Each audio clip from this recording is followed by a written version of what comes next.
She sent a text during my father's funeral. Stop being dramatic. He was old anyway. Meanwhile, she was out clubbing late. I replied, have fun. Then I cleared the house while she was partying and left divorce papers on her pillow when she stumbled in drunk at 4 a.m. to find the home completely empty.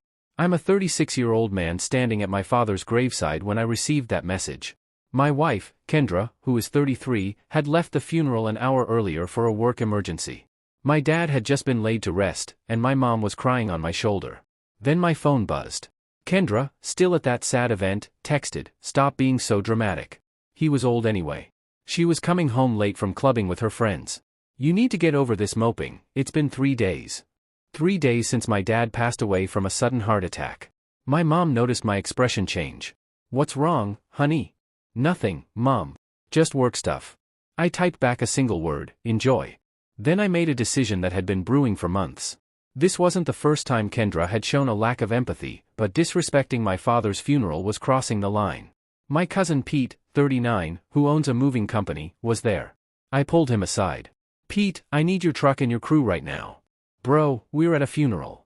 I showed him the text. His expression darkened. Okay. What do you need? Everything that's mine out of my house today. While she's clubbing. Done. The guys are free today, I was going to give them the day off. My mom insisted I come to the reception, but I made excuses about needing to handle Dad's paperwork.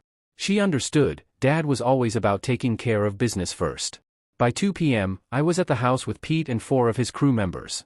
I also had my brother-in-law Jerome, a lawyer, on speakerphone preparing emergency divorce papers.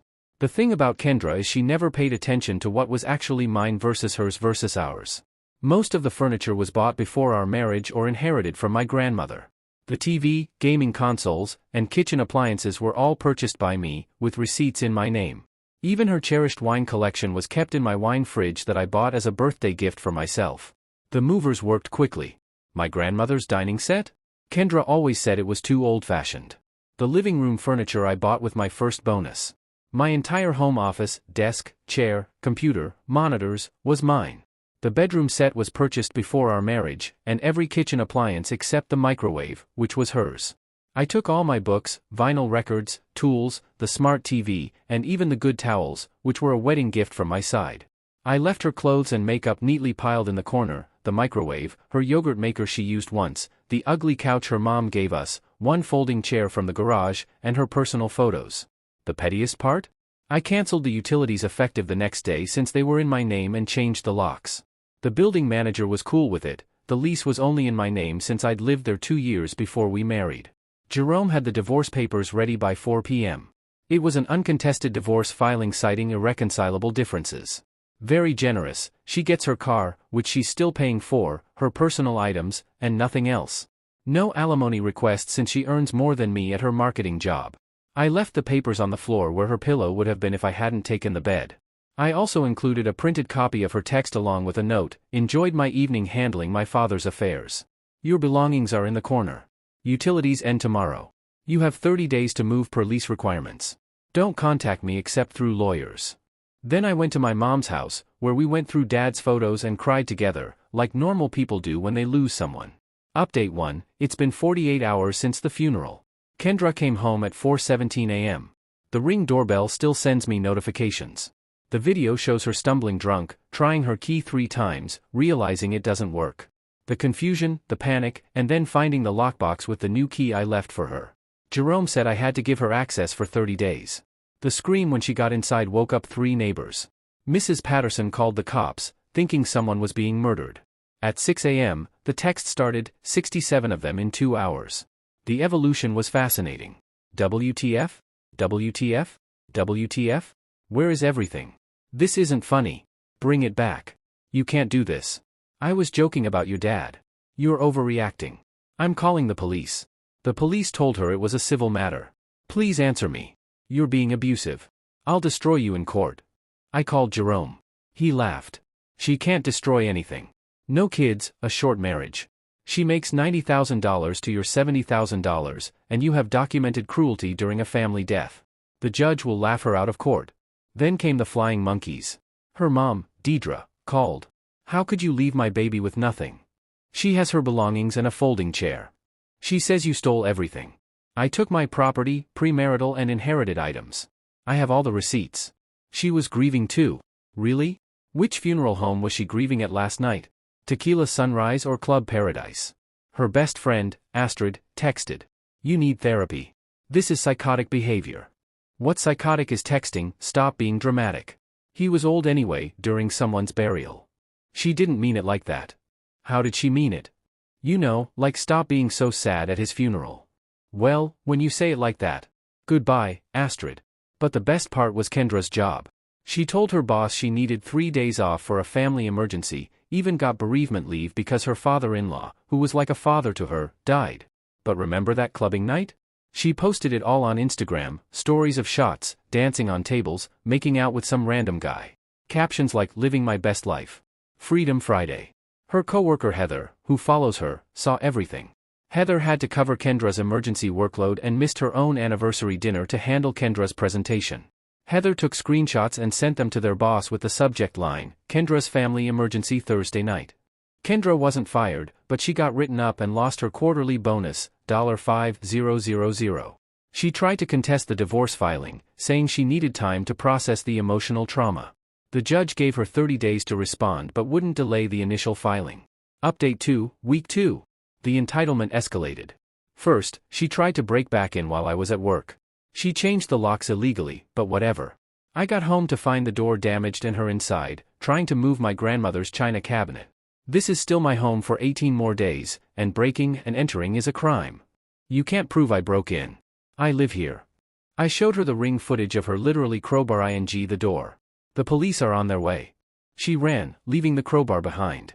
The officers took a report but said it was complicated since she technically still lived there. However, the property damage was a crime. They didn't press charges but documented everything.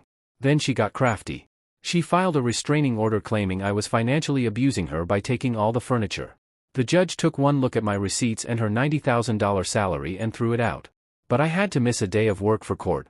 The smear campaign began next. She posted on Facebook about being abandoned by a narcissist during her time of grief. My dad's sister, Aunt Ruth, absolutely destroyed her in the comments. Grief? You left Bob's funeral saying you had diarrhea, then posted yourself doing tequila shots 2 hours later.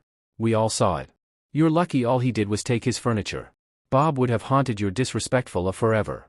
That post was deleted within an hour. But here's where she really messed up. Remember that guy she was making out with at the club? He turned out to be married.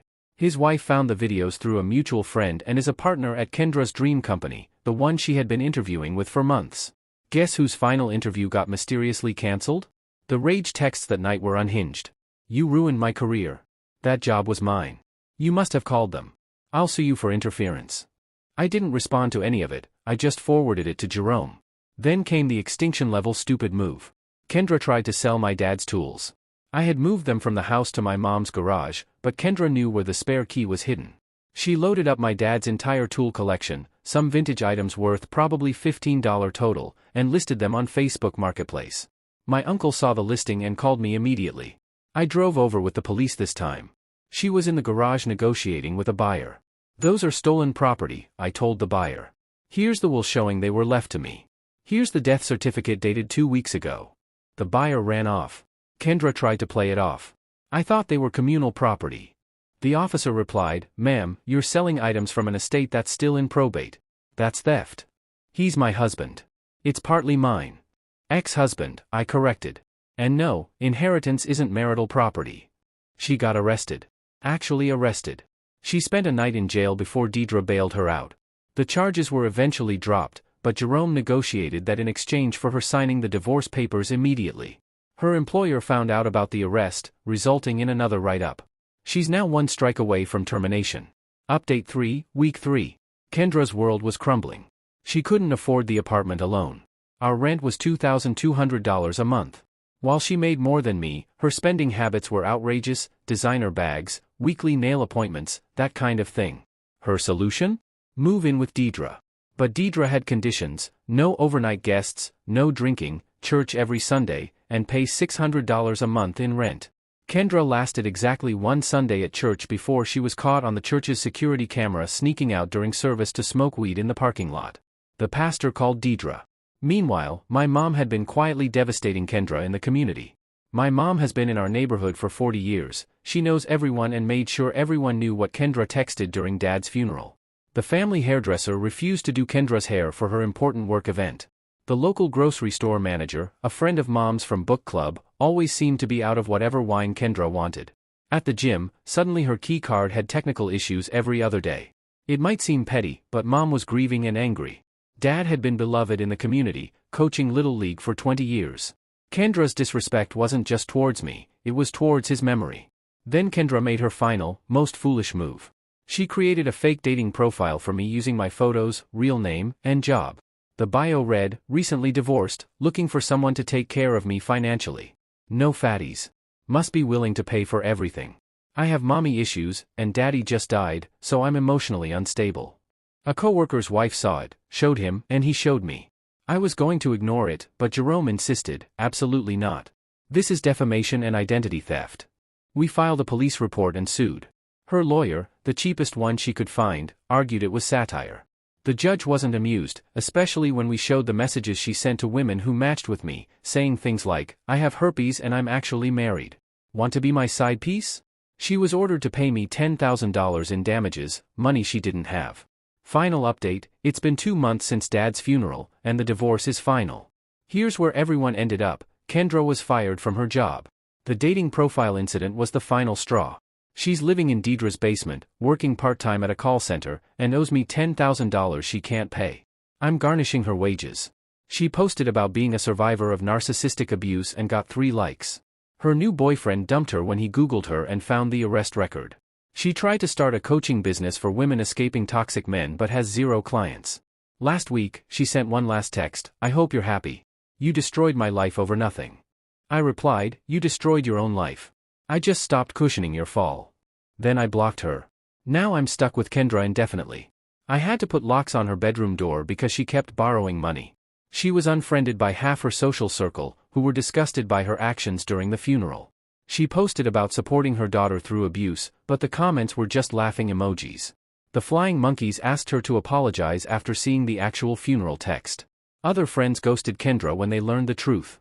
Her coworkers made a group chat specifically to share her messy posts. I'm living in a nice 1-bedroom apartment closer to my mom, seeing a therapist. Grief is real, even without the drama. Dad's tools are displayed in my new place. I think about him every time I use them.